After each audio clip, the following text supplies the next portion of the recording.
রামচন্দ্র বলল, তাই হবে ভরত। তুই যখন আমার বন্ধু হয়ে জন্ম নিতে চাস, আগামী দাপর যুগে যখন আমি নন্দদুলাল শ্রীকৃষ্ণ হয়ে লীলা করব, সেদিন তুই হবি আমার প্রিয় সখা সুদাম সখা। আদর করে তোকে সুদামা বলে ডাকবো ভাই। সেদিন তুই মনের মতো করে আমার সেবা করিস, আমি তোকে কথা দিলাম। তা সেই ভরত আজকে সুদামা হয়ে জন্ম নিয়েছে, তাই তো কৃষ্ণকে এত ভালোবাসে। এই যে বৃন্দাবনের মাঠে মাঠে খেলা করা, এত আনন্দ, এত গোচারণে খেলা করা, কিন্তু বাবা আনন্দের সময় তো বেশি দিন থাকে না। যখন কৃষ্ণ চলে গেছিলেন মথুরায়, কংসকে বধ করলেন, কংসকে বধ করে মথুরার রাজা হলেন কৃষ্ণ। আর ওদিকে বৃন্দাবনের শুরু হয়ে গেল তীব্র বিরহ। সুদাম তখন সুদামা ধুলাই লুটিয়ে গড়াগড়ি দেয় কানাই কানাই বলে।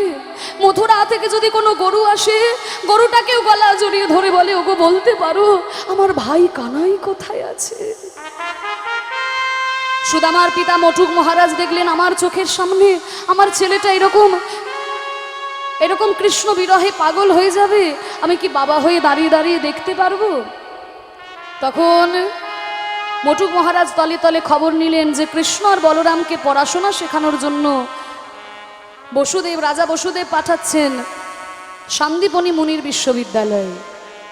তাই সুদামাকেও ভর্তি করে দিলেন মটুক মহারাজ ওই সান্দীপনী মুনির বিশ্ববিদ্যালয়ে।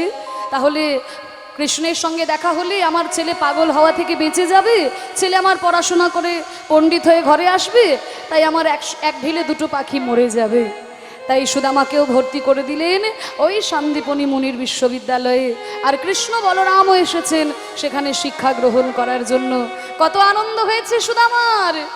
শিক্ষার উদ্দেশ্যে সবাই তথাই মিলিলা, শিক্ষার উদ্দেশ্যে সবাই পাঠাইলে গৃহে, শিক্ষার উদ্দেশ্যে সবাই তথাই মিলিলা, শিক্ষার উদ্দেশ্যে সবাই তথায় মিলিলা।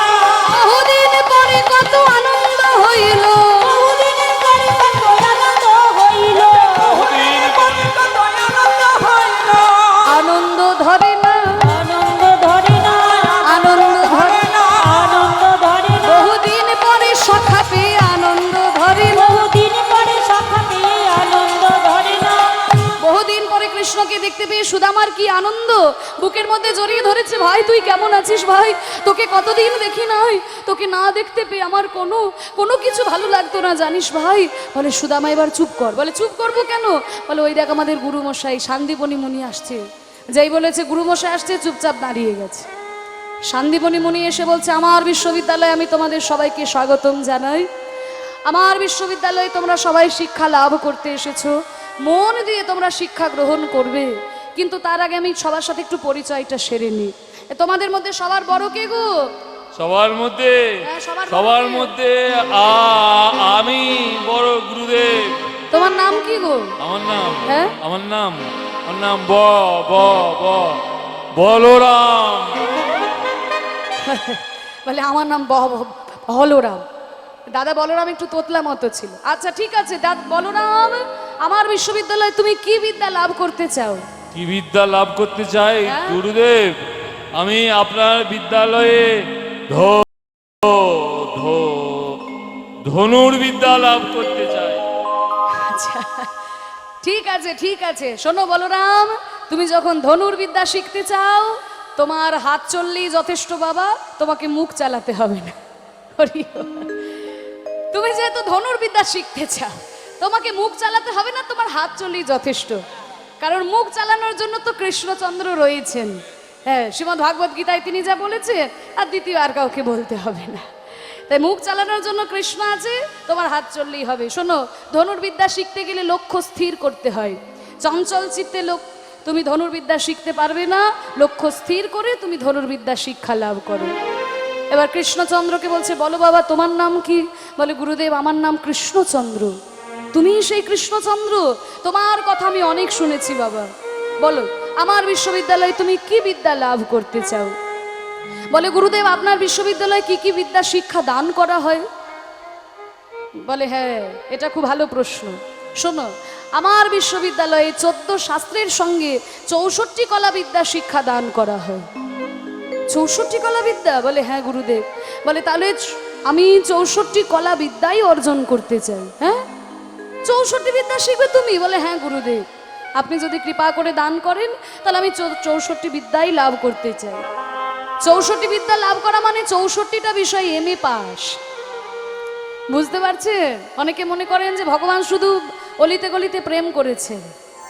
এটা যারা মনে করেন তারা এটাও জেনে রাখুন যে ভগবান শ্রীকৃষ্ণ শান্তিপনি মুনির বিশ্ববিদ্যালয়ে 64 কলা বিদ্যা লাভ করেছিলেন, মানে 64টা বিষয় এমএ পাস। হ্যাঁ, কৃষ্ণের সঙ্গে কখনো নিজের তুলনা করো না। কৃষ্ণ, অনেকে বলে না কৃষ্ণ করেছে রাসলীলা, আমরা করলেই দোষ। হরি বল। বলে শোনো বাবা, কৃষ্ণ যেমন রাসলীলা করেছিল, কৃষ্ণ কিন্তু বাঁ হাতের কড়ি আঙ্গুলে করে গিরি গোবর্ধনও ধারণ করেছিল। তুমি রাসলীলার সময় কৃষ্ণকে মনে রাখো, আর গিরি গোবর্ধন ধারণের সময় মনে থাকে না? তোমাকে গিরি গোবর্ধন ধরতে হবে না, বাঁ হাতের কড়ি আঙ্গুলে তুমি একটা ইঁট ধরে দেখাও। হরি বল, হরি বল। আগে তুমি একটা ইঁট ধরো বাঁ হাতের কড়ি আঙ্গুলে, তারপরে কৃষ্ণের সঙ্গে নিজের তুলনা করবে। তা কৃষ্ণর সঙ্গে নিজের তুলনা করো না। হ্যাঁ, কারণ কৃষ্ণ যাই করেছেন সর্বশ্রেষ্ঠ। তিনি যখন প্রেম করেছিলেন তার মতো প্রেম কেউ করতে পারেনি। অকই তব কৃষ্ণ প্রেম যিনি জাম্বু নদ হেম, হেন প্রেম নৃলোকে না হয়, যার হয় তার যোগ, না হয় বিয়োগ, বিয়োগ হইলে কভু না জিও। হ্যাঁ, তিনি যখন সংসার করেছেন সর্বশ্রেষ্ঠ, তিনি যখন রাজনীতি করেছেন তাও সর্বশ্রেষ্ঠ, তিনি যখন পড়াশোনা করেছেন তাও সর্বশ্রেষ্ঠ। 64 কলা বিদ্যা বলে তুমি যদি শিখতে পারো আমার দিতে কোনো কুণ্ঠা নাই কৃষ্ণ। গুরুদেব আপনি যদি কৃপা করে দান করেন আমি নিতে পারবো গুরুদেব। বাহ, খুব ভালো। এই দেখো এক ধারে বসে আছে। বাবা তোমার নাম কি গো? তোমার নাম কি? সুদামা। তা তুমি আমার বিশ্ববিদ্যালয়ে কি বিদ্যা লাভ করতে চাও? বেদ বিদ্যা। শোনো, বেদ বিদ্যা লাভ করতে গেলে কিন্তু একটা কথা খুব মনে রাখতে হবে, মিথ্যে কথা বলা যাবে না, সত্যি কথা বলতে হবে। জীবনে কোনোদিন মিথ্যে কথা বলবে না। হরি বল। আমার পা ছুঁয়ে প্রতিজ্ঞা করো জীবনে কোনোদিন মিথ্যা বলবে না। পা ছুঁয়ে প্রতিজ্ঞা করলাম জীবনে কোনোদিন মিথ্যা বলবে না। জীবনে কোনোদিন মিথ্যা কথা বলবো না। সত্যি বলছো তো? সত্যি বলছি। ঠিক আছে, আমি তোমাকে বেদ বিদ্যা শিক্ষা দান করব। তা ঠিক আছে, তোমাদের গুরুমা সুমুখী দেবী বলছিলেন যে জ্বালানির কাঠ নাকি ফুরিয়ে গেছে, তা যাও তোমরা কেউ গিয়ে একটু জ্বালানির কাঠ নিয়ে এসো। বলে হ্যাঁ গুরুদেব এক্ষুনি যাচ্ছি। কৃষ্ণ এই সুদামা আর দেরি করিস না, চল আমরা গিয়ে জ্বালানির কাঠ নিয়ে আসি। এই বলে সুদামাকে সঙ্গে নিয়ে যখন বনের মধ্যে প্রবেশ করেছে জ্বালানির কাঠ আনতে, হঠাৎ করে শুরু হয়ে গেল তীব্র ঝড় বৃষ্টি। হেন কালে হইল তথা ঝড়ে ভয়ঙ্কর,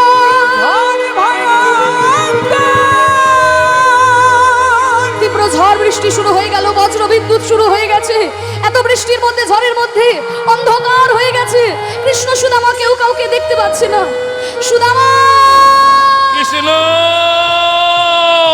সুদামা, কৃষ্ণ, সুদামা, তুই কোথায় ভাই? সুদামা আমায় বাঁচা। ওই দেখ, ওই দেখ ঝড়ের মধ্যে গাছের ডাল আমার গায়ে ভেঙে পড়ছে। সুদামা আমায় বাঁচা, সুদামা আমায় বাঁচা। ছুটেছে সে সুদামা, কৃষ্ণকে বুকের মধ্যে জড়িয়ে ধরেছে, মাটিতে উপুর করে শুয়ে দিয়েছে কৃষ্ণকে। তার উপরে সুদামা শুয়ে পড়েছে। ওরে কানাই, তোর উপরে আমি উপর হয়ে শুয়ে পড়লে তোর গায়ে গাছের ডাল ভেঙে পড়বে না। যেই না উপর হয়ে শুয়ে পড়েছে আর গাছের ডাল ভেঙে পড়লো সুদামার কাঁধের উপর।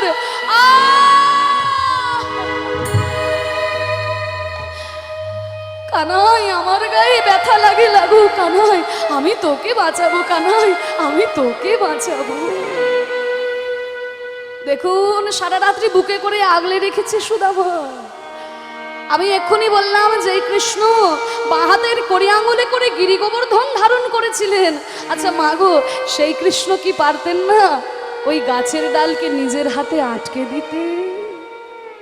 আসলে ভক্তের কাছে কখনোই ভগবান নিজের শক্তি প্রদর্শন করেন না। মা যশোদার কি ক্ষমতা আছে গোপালকে দড়ি দিয়ে বেঁধে রাখার? কিন্তু তবুও মায়ের হাতে বাঁধা পড়েন কেন? না সেই ভক্তি, সেই ভালোবাসা, সেই প্রেমকে আস্বাদন করার জন্য। সুদামার কাছে কিন্তু কৃষ্ণ ভগবান নয়, কৃষ্ণ কিন্তু তার প্রাণের সখা। তাই প্রাণের সখাকে বাঁচানোর জন্য নিজের প্রাণ পর্যন্ত বিপন্ন করতে প্রস্তুত। সারা রাত্রি পাথর পড়লো সুদামার গায়ে, গাছের ডাল ভেঙে পড়ছে সুদামার গায়ে, কৃষ্ণকে কোনো ক্ষতি হতে দিল না। সারা রাত্রি পরে যেই সকাল হয়েছে, শান্তিবনী মুনি খুঁজতে খুঁজতে এসে দেখে কি একটা ঢিপির মধ্যে কৃষ্ণ সুদামা দাঁড়িয়ে আছে, বুকের মধ্যে জড়িয়ে ধরেছে। বাবা, তোমাদেরকে জঙ্গলে পাঠিয়ে সারা রাত্রি আমার ঘুম নেই, তোমরা ঠিক আছো তো? কৃষ্ণ বলে, গুরুদেব, এই সুদামা আমাকে সারা রাত্রি আগলে রেখেছিল জানেন, ওর গায়ে গাছের ডাল ভেঙে পড়েছে, ও আমার কোনো ক্ষতি হতে দেয়নি। শোনো কৃষ্ণ, এই সুদামাই হচ্ছে তোমার সত্যিকারের বন্ধু। প্রকৃত বন্ধু কাকে বলে জানো? বিপদের সময় যে পাশে থাকে সেই তো প্রকৃত বন্ধু।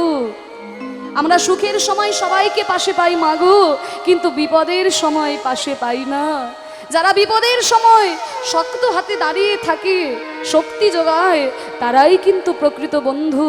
আর এই রকম বন্ধুকে কোনোদিন ভুলে যেতে নাই। এই সুদামাকে কোনোদিন ভুলো না কৃষ্ণ, এই সুদামাকে কোনোদিন ভুলো না। অনেকগুলো বছর পেরিয়ে গেল, শিক্ষা যখন সম্পন্ন হলো, গুরুদেবের চরণে প্রণাম করে কৃষ্ণ বলরাম চলে গেলেন। সুদামাও বেদ বিদ্যার পণ্ডিত হয়ে ফিরে এলেন। মটুক মহারাজ সুদামার বিবাহের ব্যবস্থা করলেন। সুশীলা দেবীর সাথে সুদামা ঠাকুরের শুভ বিবাহ সম্পন্ন হলো। সুখের সংসার, কিন্তু সুখের দিন বেশিক্ষণ থাকে না। কিছু বছরের মধ্যেই সুদামার পিতামাতা দুজনেই ইহজগৎ পরিত্যাগ করে চলে গেলেন। আর সুদামার গুরুদেবের চরণে প্রণাম করে বলেছিল, জীবনে কোনোদিন মিথ্যে কথা বলবে না। আর আমাদের এই সমাজটা এমন বাবা, যে পদে পদে যদি মিথ্যে কথা বলা না হয় তাহলে সমাজে টিকে থাকা যায় না। পিতামাতা যখন মাথার উপর থেকে চলে গেল, ওই সহজ সরল সুদামার কাছ থেকে সবাই একে একে পৈতৃক সম্পত্তি হাতিয়ে নিতে শুরু করলো। আর সব কিছু খোয়াতে খোয়াতে সুদামা একেবারে পথের ভিখারিতে পরিণত হয়ে গেল। ছাত্ররা তার কাছে বেদ বিদ্যা শিখতে আসে, যেইটুকু অর্থ পায় সেটুকুতেই কোনো মতে তার সংসার চলে। একদিনকে প্রভুর চরণে এসে বলছে, হে ঠাকুর, আর কত তুমি আমায় কাঁদাবে ঠাকুর, আর কত দুঃখ তুমি আমায় দেবে? বলো আবার কি খেলা খেলিবে শ্রীহরি, কি খেলা পড়িল মনে। আবার কি খেলা খেলিবে শ্রীহরি, কি খেলা পড়িল মনে। লীলাময় তুমি ওগো শ্রীহরি, লীলাময় তুমি ওগো শ্রীহরি,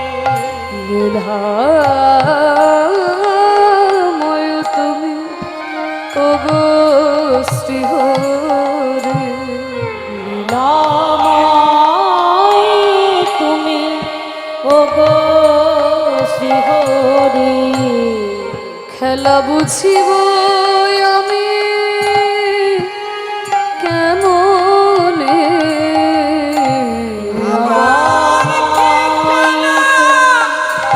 খেলিবে শ্রীহরি, কি খেলা পড়িল মনে। আমার জীবনটা তোমার কাছে পুতুল খেলা প্রভু। ও মায়েরা, পুতুল নাচ দেখেছো তো? ওপর থেকে সুতো ধরে পুতুলকে যেমন নাচায়, পুতুল তেমন নাচে। আমার জীবনটাও তোমার কাছে তাই। তুমি যেমন পরিচালিত করছো আমি চলছি। তুমি হাসালে আমি হাসছি, তুমি কাঁদালে আমি কাঁদছি প্রভু। লীলাময় তুমি ওগো শ্রীহরি, তোমার খেলা আমি কি করে বুঝবো প্রভু? লীলাময় তুমি ওগো শ্রীহরি, সুতা ধরে তুমি নাচাও পুতুল, তাই কেউ হাসে কেউ কাঁদিয়া ব্যাকুল সুতা ধরে তুমি নাচাও পুতুল, তাই কেউ হাসে কেহ কাঁদে ব্যাকুল, নদীর কুল ভাঙিয়া গড়ই কুল।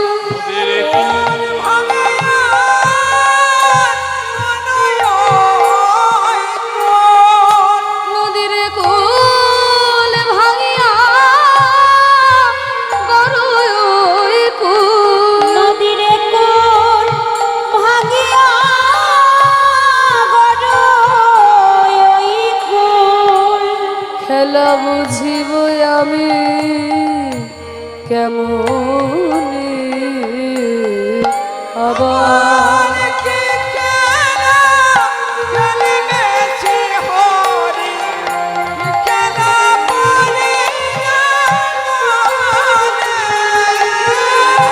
আবার কি খেলা খেলিবে শিরোদি, কি খেলা করিল মনে।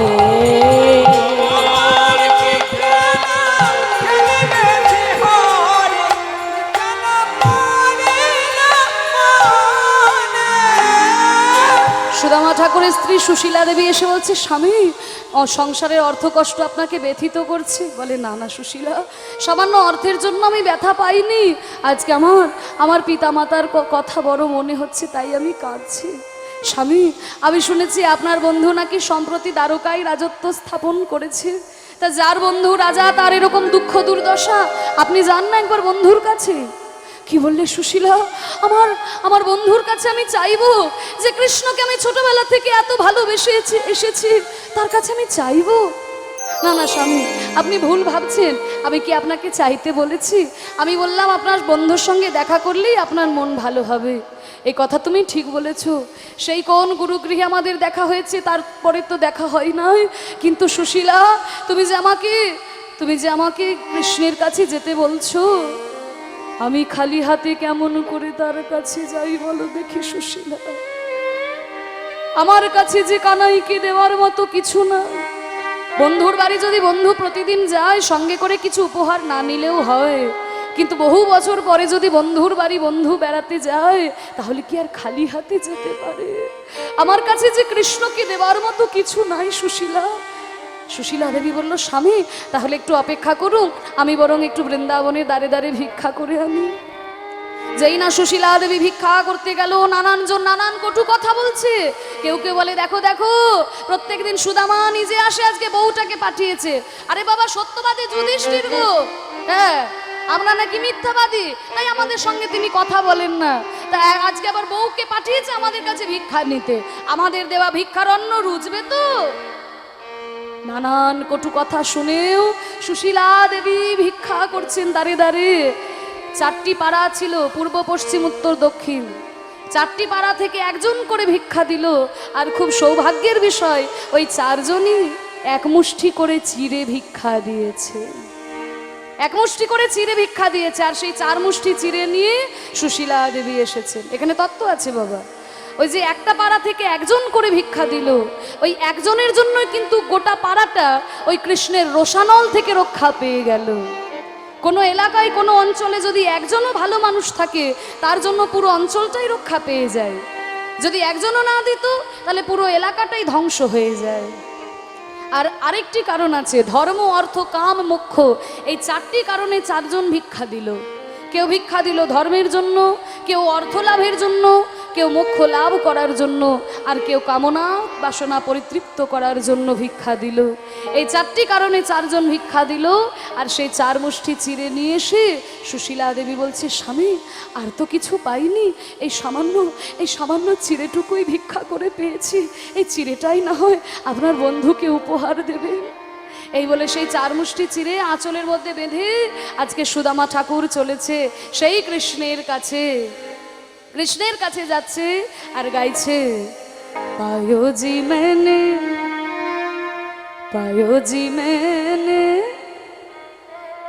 राम रतन धन पायो पायो जी मैंने राम रतन धन पायो पायो जी मैंने विदाई गौर हरि पाओ पाओ जी मैंने राम रतन धन पाओ।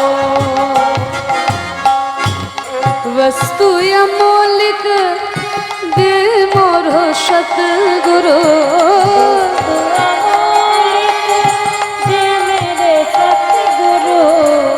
वस्तु अमोलिक दे मोर सतगुरु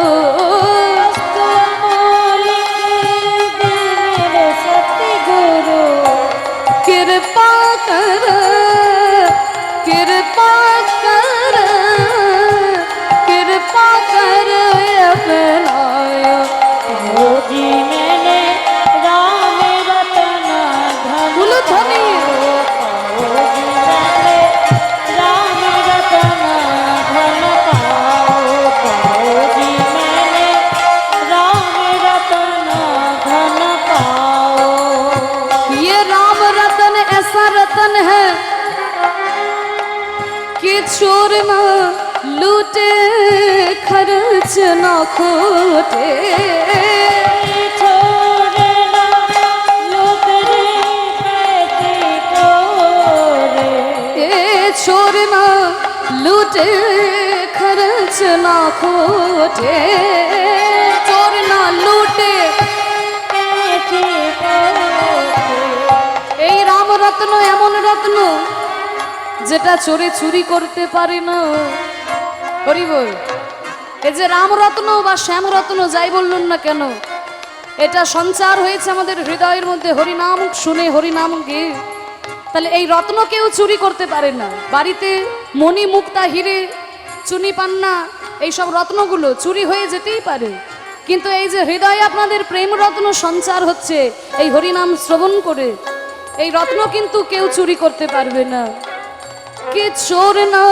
लूटे खर्च ना खोटे छोड़ना लूटे दर्शना छोटे दिन दिन दिन दिन बढ़त शबायो पाओ जी मैंने राम रतन धन पाओ पाओ जी मैंने राम रतन धन पाओ पाओ जी मैंने राम रतन धन पाओ।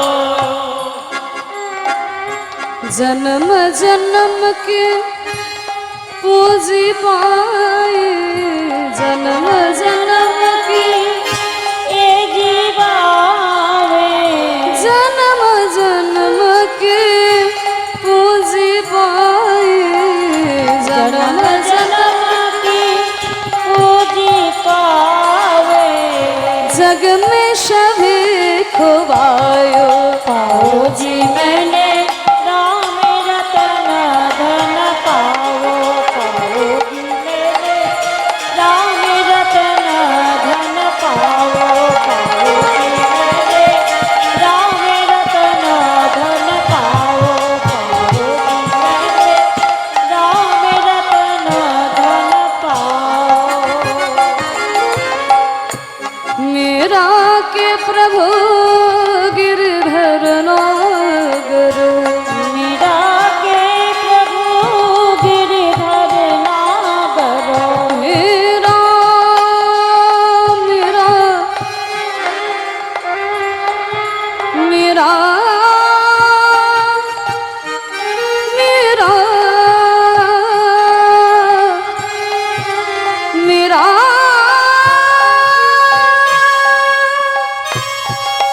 मेरा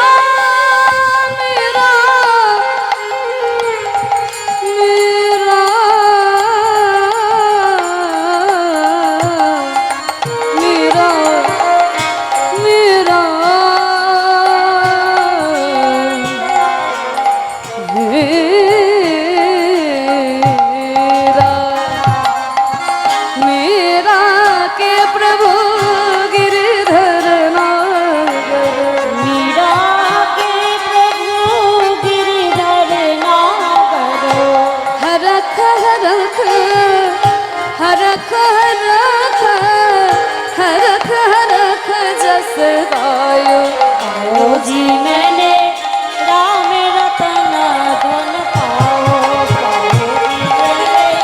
राम रतन धन पायो राम रतन धन पायो राम रतन धन पायो राम रतन धन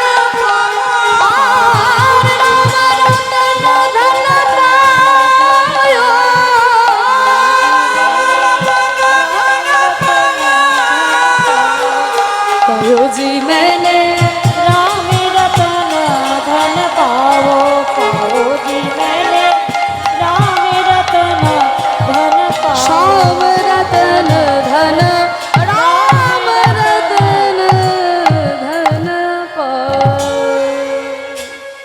দ্বারকাধিপতি কৃষ্ণচন্দ্র কি जय রাজাধিরাজ কৃষ্ণচন্দ্র কি জয়। রাজাধিরাজ কৃষ্ণচন্দ্র কি জয়। জয়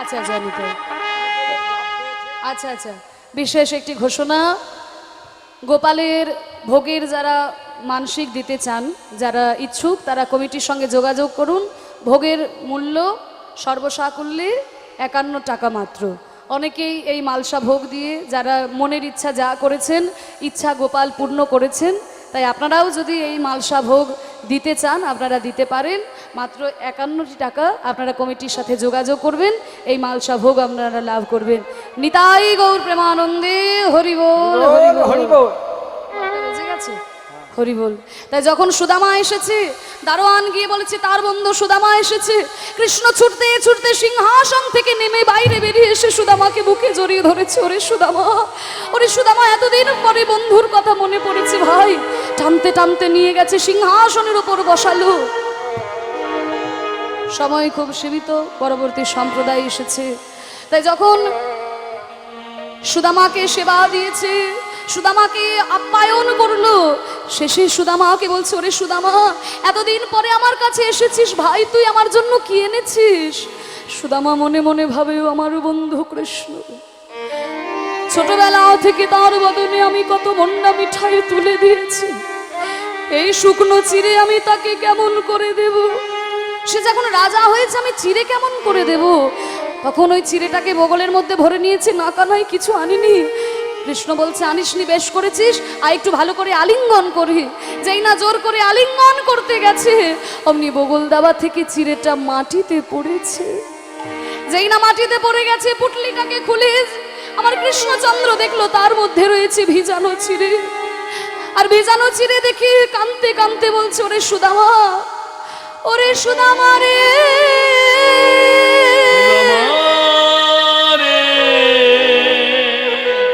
তুই আমায় কত ভালোবাসিস রে সুদামা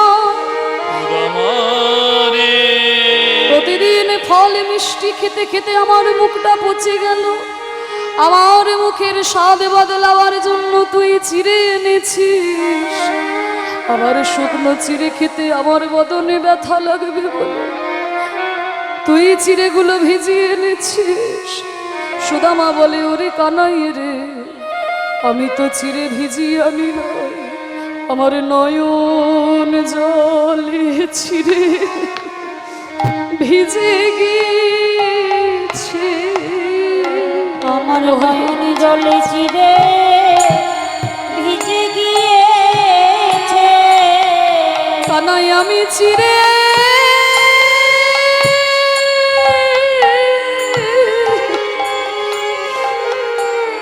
কানাই আমি চিড়ে ভিজাই নাই ভাই আমার নয়ন জলে চিড়ে ভিজে গিয়েছে ওরে আমি চিরে ভিজাই নাই ভাই নয়নে জলে চিরে ভিজে গিয়েছে কৃষ্ণ বলে ওরে সুদামা রে তুই এত কষ্ট করে আমার জন্য এই চিড়ে এনেছিস আমি তোকে বললাম আগামী কলিযুগে যখনই আমি নদিয়ায় নবদ্বীপে গৌর হয়ে জন্ম নেব যদি কোনো কাঙাল ভক্ত আমার জন্য ফল মিষ্টি জোগাড় করতে না পারে, আমাকে সোনার থালা দিতে হবে না রে, ওই মাটির মাল সাথে করে যদি কেউ দুমুঠো চিড়ে দেয় রে ভাই, আমি তার দ্বারে গিয়ে প্রসাদ গ্রহণ করি। হৃদয় গৌর হরি বল। প্রসাদ গ্রহণ করিব, আমি তার দ্বারে গিয়ে প্রসাদ গ্রহণ করিব। তার দ্বারে গিয়ে প্রসাদ গ্রহণ করিব। ওই কলি জীবে ঘরে গিয়ে মুখে হরি হরি হরি বলে আমি কলিজীবে দ্বারে গিয়ে হরি হরি হরি বলে কলিজীবের দ্বারে কলিজীবের দ্বারে গিয়ে কলিজীবের দ্বারে গিয়ে তার দ্বারে দ্বারে গিয়ে প্রসাদ গ্রহণ করিব। তাই সুদামাকে কথা দিয়েছিল সেদিন কৃষ্ণ, সেই জন্য দেখবেন যে কোনো জায়গায় মহাপ্রভুকে যখন ভোগ দেওয়া হয় মাটির মাল সাথে করে চিড়ে ভোগ দেওয়া হয়। চিড়ে ছাড়া মহাপ্রভুর ভোগ হয় না। সেই যে সুদামাকে কৃষ্ণ বলেছিল, সুদামা চলে গেল, কৃষ্ণের কাছে কিছু চাইল না, কিন্তু বিশ্বকর্মাকে ডেকে কৃষ্ণ বললেন, তুমি সুদামার তাল পাতার কুটিরের জায়গায় রাজপ্রাসাদ তৈরি করে দাও। মা লক্ষ্মী এসে সুশীলা দেবীকে গয়না পরিয়ে সাজিয়ে দিল। সুদামা এসে দেখে তার বাড়ি রাজপ্রাসাদ, সুশীলা দেবী রাজরানীর বেশে বেরিয়ে আসছে।